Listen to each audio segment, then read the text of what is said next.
Goku Black just became one of the best villains in all of Dragon Ball history because he's not just evil, he actually has a motive, and his motives are justice. He's fighting for the sense of justice. So we're definitely gonna talk about this. We're gonna talk about all the hidden messages throughout the episode that give us an insight as to who Goku Black is, where does he come from, and other things that you guys may have missed. So guys, this is gonna be an in-depth analysis. Hola mi gente, my name is Opai Senpai, and that music that you heard in the intro of this video, that is the Goku Black theme song that we created from scratch. So if you guys want to get a download of that song, I'm gonna have it linked in the description below where you can get a high quality download of the Goku Black theme song that we created. Anyways, guys, this episode was crazy. Let's start with the opening images. In the opening images, you have Trunks saying that he's gone back 17 years into the past. So let's break this down a little bit. In the main timeline, we are at age 780. In the future Trunks timeline, Goku Black appears at age 796. And then the episode 47, episode 48, that takes place at age 797, 1 year after Goku Black appears. So we've actually gone back 17 years back to 708, 780. So we're definitely gonna talk about that. And guys, if you wanna see a little bit more information on time traveling in Dragon Ball Super, make sure you watch a video by my good friend Geekdom 101, the Dragon Ball Super Trunks Changes timeline, where he talks about the butterfly effect. I'll have a link to the description below. Now moving on to the next shot, you have Future Trunks crying. And the reason I want to point this out is because this is one of the reasons why he's one of the most loved characters in all of Dragon Ball history, because he is a multi-death character who has a tragic history and who you can relate to, who you feel sympathy for. But what I like about this shot is that there is a contrast with the next two shots. So let me break it down for you. Right here you have Future Trunks crying. In the next shot, Wiz is saying, there's something fishy going on here. Somebody's scheming something. Someone's been messing with time. And in fact, somebody is scheming something. It is the Pilaf gang, and they are scheming to show that Future Trunks is an illegitimate child. So that, I love the contrast between the three emotions from multiple characters at the same time. And the Pilaf gang is really taking the whole concept of them being kids. They're really embracing it in this episode, saying, hey, you adults. They're really embracing the concept. Now, guys, Future Trunks has blue hair. That was not an animation mistake. That was done on purpose. Now, I have a question for you guys. Let me know in the comments below. Do you think that our little Trunks from the main timeline, 17 years from now, do you think that he's gonna have blue hair like Future Trunks? Or do you think that he's gonna have purple hair like he does on Dragon Ball GT? Let me know in the comments below. Now, okay, this is very, very important because a lot of people have been saying that Future Mai and Future Trunks are just comrades. They're just good friends. And guys, you're missing the point. You need to really analyze what is going on. Look at the little details that they're hinting. So in this episode, little Mai is running in slow motion. She looks all cute. And then Future Trunks has this feeling in his heart. It wasn't just, wait, do I know her? It wasn't that type of emotion. It was like, I have something in the guts. I feel something.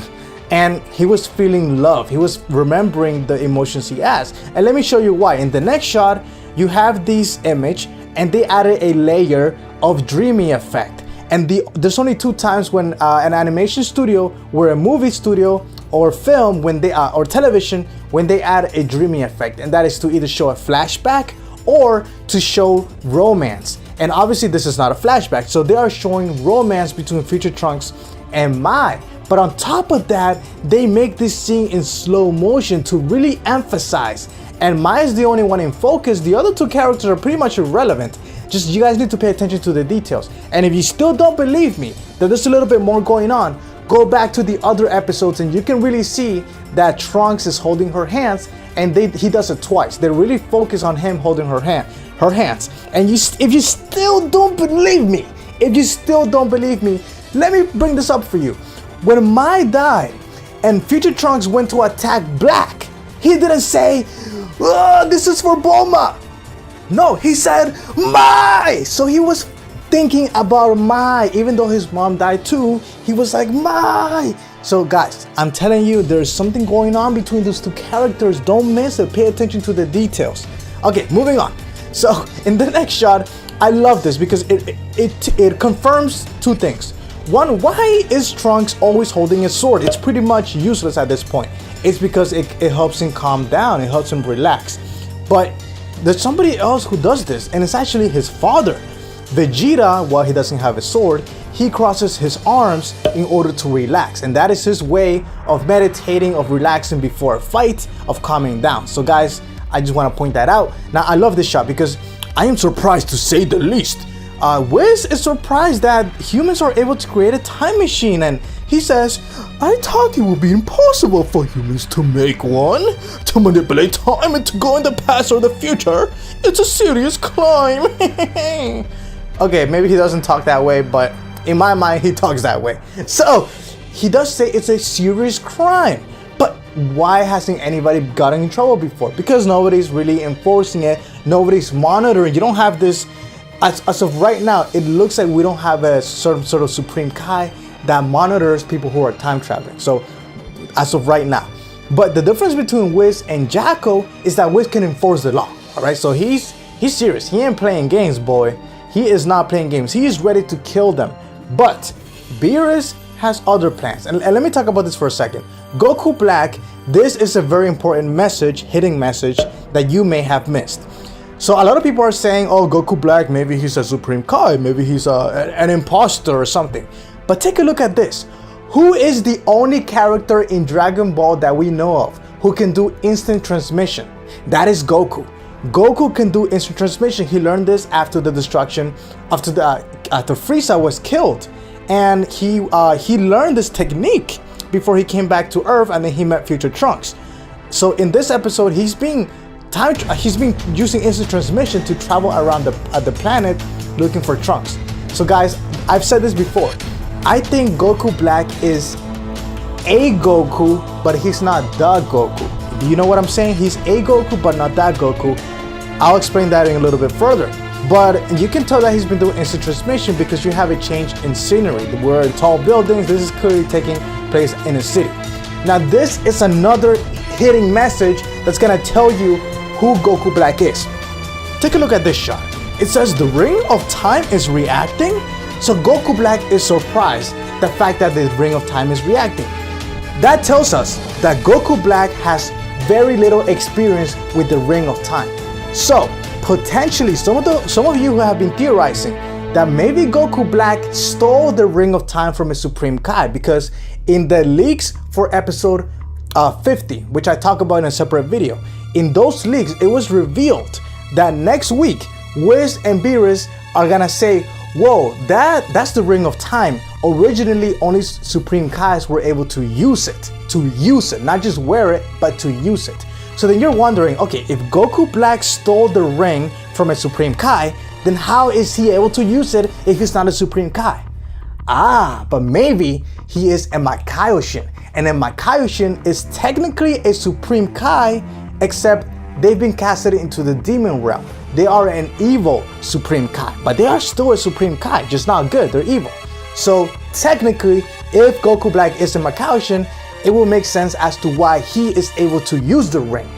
Okay, so I mean, I'm just saying.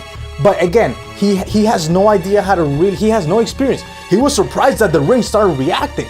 So let me explain why the ring started reacting. When you time travel in Dragon Ball Super, in the Dragon Ball multiverse, you create a pocket, you create a ripple in time and space.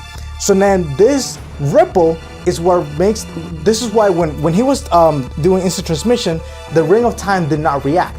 But when he went to the exact same spot that future Trunks disappeared from, then the Ring of Time reacted, because the Ring of Time is sensing an anomaly within time and space in that particular spot. So obviously, if he had experience with the time ring, he would have known this already. He would have just gone to that spot to begin with, but he didn't know. So maybe he does not have much experience with the time ring, and that is something that a lot of people missed watching this episode. All right, so okay, so moving on to the next shot. All right, so the Ring of Time starts reacting. Pretty cool animation there. Whis explains to go back forth in time or to manipulate time, and he explains the butterfly effect in Dragon Ball Super. Basically, in Dragon Ball Super, so there's different ways of time traveling in movies, television, but Dragon Ball Super has a multi-timeline time travel theory. all right? It's a multi-timeline.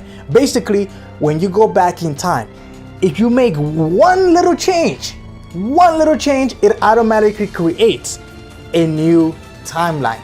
In fact, by going back in time, you automatically create a new timeline already. All right, so you have the main timeline, and then you go back in time, it creates a new timeline. So that is why it's a multi-timeline example and theory. Now that's what's happening there. Okay, here's people who are confused. Why was Future Trunks calling Whis God and not Beerus? Was it because Whis was talking? Well, no, they were both talking, but here's why. Remember, in the episode, they say that Future Trunks, he learned how to fight. He was trained by the Kaioshin, by the Supreme Kai of his time. And Supreme Kai has white hair. So obviously, the moment he sees this guy and they say, oh, they're a god, he's obviously gonna think that Whis is a god because he has white hair, almost like the Supreme Kai does. So it makes sense why he does think that. So I love that, but he's just an attendant. Now, okay, this is very important because it really shows us that Goku has leverage over the gods. He says, well, I'm asking for a favor, Beerus-sama. Can you let this one slide? Because Goku sounds kind of like a girl sometimes, but can you let this one slide? And Beerus-sama says, okay, but give me some food and I'll approve. All right, so Goku has leverage over Beerus. Now, why does he have leverage? There's two reasons. One, Beerus has invested way too much time into Goku to just kill him, all right? But that's not really important, it doesn't matter. But what does matter is that the Omni King, Zeno, is expecting Goku to appear in the multiverse tournament. So if Beerus kills him, you better believe the Omni King is gonna get some ass whooping. He's gonna eat some kitty for dinner. So guys, Beerus is not gonna kill Goku or Planet Earth or any of his loved ones because he doesn't wanna anger the Omni King. And Bulma knows this, which is why she uses that as leverage as well. But just in case, she always carries something new in her pockets, which is why she had that sausage thing in her pocket. She's always ready for a fish sausage. Now, it's kind of weird seeing cell phones in Dragon Ball Super, but I want to just quickly say this. I've said this before in a separate video. You're never gonna see an iPhone in Dragon Ball Super. We're in Japan. In Japan, iPhones are not that popular.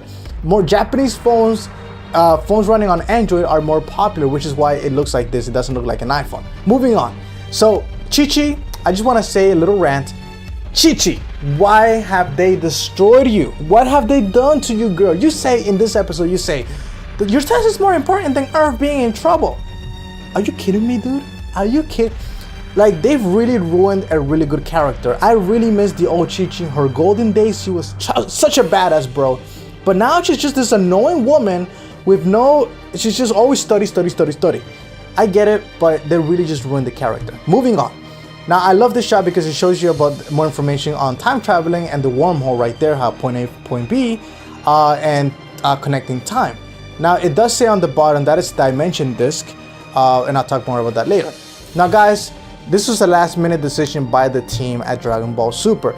If you look at episode 48, episode 49 previews, so during episode 48, the previews for episode 49, this shot is in color.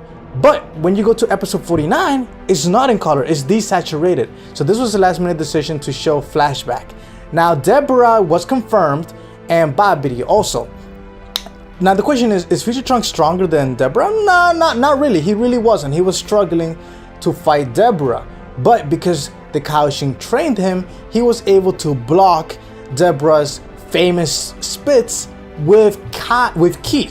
He's not doing it just with his bare hands, as some people have said. No, if you look close attention, you can see he's using little bursts of ki to block it. So definitely the Kaioshin has trained him well, and he was able to go Super Saiyan 2 during this fight and was able to kill them. So that was amazing. This guy able to defend the planet by himself.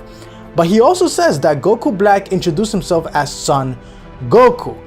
Again, I do think Goku Black is a Goku, but not the Goku. We'll get back to this in a second.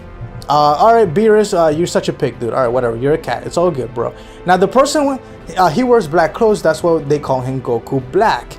Guys, formerly, his name is Goku Black. Now, Black Goku, Goku Black. All right, that was made by Future Bulma. here's what's important.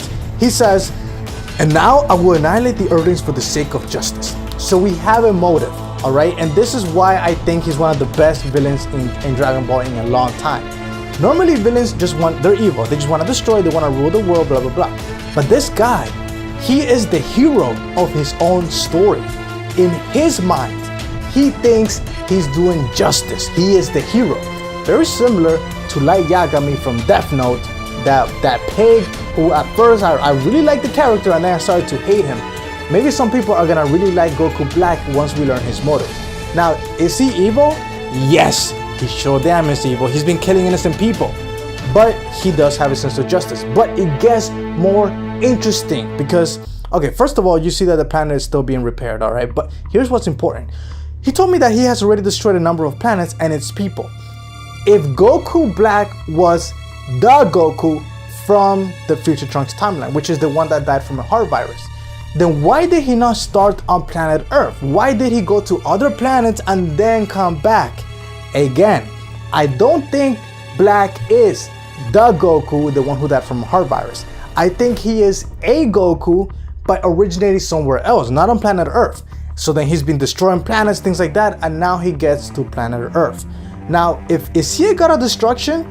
Well, god of destructions typically just destroy planets. They don't typically hang out for a whole year trying to just destroy. They typically just get on with it. But, okay, maybe he's here to punish Future Trunks for time traveling. Then why didn't he do it before? I mean, there's just so many inconsistencies. So guys, I think we need to wait and see who Goku Black is. But I do think he is a Goku, and I'm gonna give you more details soon as to why. Now, this fight scene actually takes place much later. You can see by the fact that his clothes is all beat up, this was not the first time that Trunks met Goku Black. So a lot of people are wondering, how come he didn't react like, wait a second, you look just like Goku? Because this wasn't the first time they met, all right? So we're probably never gonna get to see the first time they ever met, all right? So I just wanna point that out. And this was just an epic fight scene, so epic. Now he does say there's hardly any humans, that is confirmed. There are still people living on the planet, but just not too many. Here's an animation mistake. You see the memo right there? Look at the next shot. Now it's bold. It's all right, bro. We forgive you, animation team. And zoom into this shot right here. This it tells you about the spaceship and where the important parts are. Everything is gibberish, but it says time machine and says dimension something. So that is the bottom of the spaceship is really where the wormhole, how it creates the wormhole. Now Goku goes Super Saiyan 2, and so does Future Trunks. But Future Trunks says something very important. He says that Black slowly powered up every time they were fighting. Again, I think he's a Goku, not the Goku. A Goku has the ability to power up. He's not an android. He's not a regular human. Saiyans can power up as they're fighting. They can become stronger. A lot of evidence that he is truly a Saiyan. He is. I know he said, "You Saiyans, I'm gonna destroy," but he could be a Goku, and I'll show you more evidence later. Now, Beerus is taking an interest into Future Trunks. He says, that brat is pretty good. So he does look interested in Future Trunks, even though he's not that strong. He has potential. And this is a throwback to the first time Goku and Future Trunks met, when he blocked it with his fingers. So I love this. I love that shot. And Goku looks pretty evil in this shot, but whatever. Now, okay, here's another hint as to who Goku Black is. Goku Black says, what is this place? So clearly, the time ring, this Goku Black, he has no idea how to really use it or where he's going. All right, so that's a little more evidence of maybe he's not that experienced with this time ring. And he says, Trunks in a place like this? And then he says, so you're Son Goku. So it's almost like Goku Black has never met Son Goku. He claims he's Son Goku, but he's never met the real Son Goku. This is his first time seeing him. It's almost like he's heard about him, but he's never actually seen him in person. And I find that just intriguing and very interesting. And then that's the end of the episode. So guys, what do you think about the evidence I presented to you? Do you feel that Future Mai and Future Trunks are dating? Do you feel that Goku Black is a Goku? I mean, in an essence, he is a Goku. He does the Kamehameha wave. He does the same fighting stance. He sounds just like him. He can power up. He knows instant transmission. so many things that are just like Goku. It's crazy, bro. It's crazy. So let me know in the comments below, what do you guys think? And if you enjoyed this video, I would love to make more for you guys. I'm sorry it was so late. Again, if you want to download the Goku Black theme song, the link is in the description below. In the meantime, guys, make sure you guys listen to the other 2 songs that we created. We created the Future Trunks versus Black Goku theme song when they were fighting. It's called You Bastard, that's what we call it. And we also created the preview music from episode 47. It was the Future Trunks preview music. It's called Despair. Well, that's what we call it. So make sure you guys listen to those songs. They are awesome. And I will see you guys tomorrow.